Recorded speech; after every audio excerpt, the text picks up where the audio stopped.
इहाँ राज हमार चलल बाया हमारे ही चली। ढेर अइले गइले गुंडा माफिया कतने बाहुबली, केहू के बस के चीज नइखे। इहाँ राज हमार चलल बाया हमारे ही चली।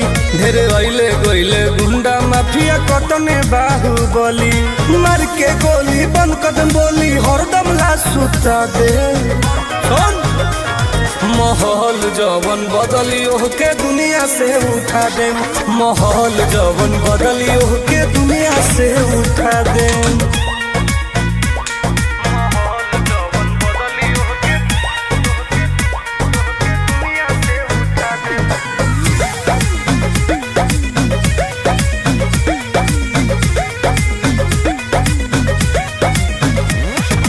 पुलिस प्रशासन सरकार बा हमर